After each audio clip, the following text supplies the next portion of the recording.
Stuck in that mud. Whoa. Yeah, I was down, but now I'm up, up, up, up. I was down, but now I'm up. Yeah. Assalamualaikum warahmatullahi wabarakatuh. Halo semuanya.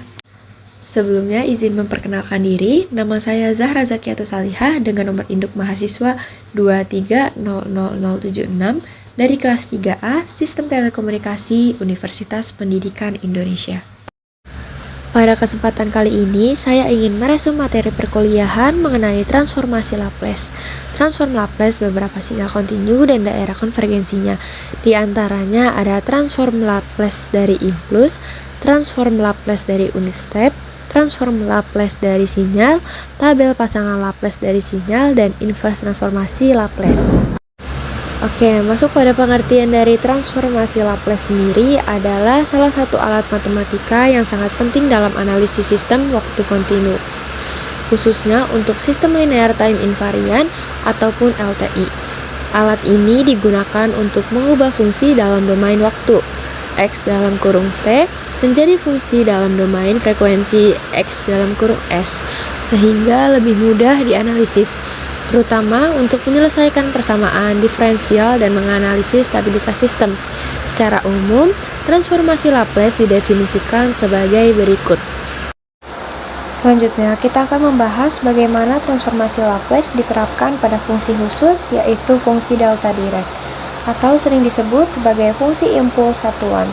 Fungsi ini sangat penting dalam analisis sinyal dan sistem karena dapat mempresentasikan sinyal yang terjadi secara mendadak, seperti sebuah kejutan ataupun input instan. Nah, kira-kira apa sih fungsi dari delta Dirac itu? Fungsi dari delta Dirac memiliki sifat unik. Yang pertama, nilainya 0 di semua tempat kecuali pada T sama dengan 0. Yang kedua, memiliki integral total bernilai 1. Hal ini berarti bahwa meskipun nilainya tak hingga pada T sama dengan 0, area di bawah kurvanya tetap konstan dan memiliki nilai 1.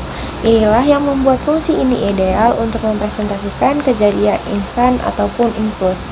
Ketika kita menerapkan transformasi Laplace pada X dalam kurung T sama dengan Dirac, formulanya menjadi seperti gambar berikut.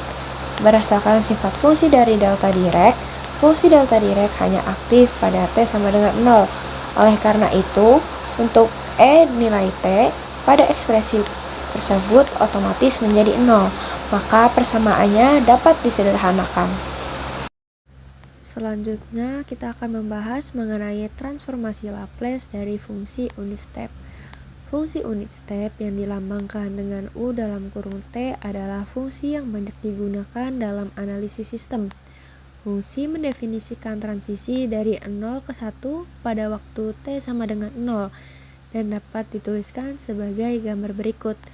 Fungsi ini sering digunakan untuk mempresentasikan sinyal yang dimulai pada waktu tertentu seperti aktivasi sistem.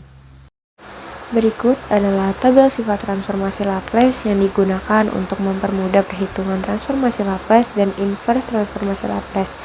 Dengan memahami sifat-sifat ini, kita dapat mengubah fungsi waktu ke domain S atau sebaliknya, tanpa perlu menyelesaikan integral secara manual. Selanjutnya ada tabel transformasi Laplace yang berisi kumpulan hasil transformasi Laplace dari berbagai fungsi umum yang sering digunakan dalam analisis sinyal, sistem, dan permodelan matematika.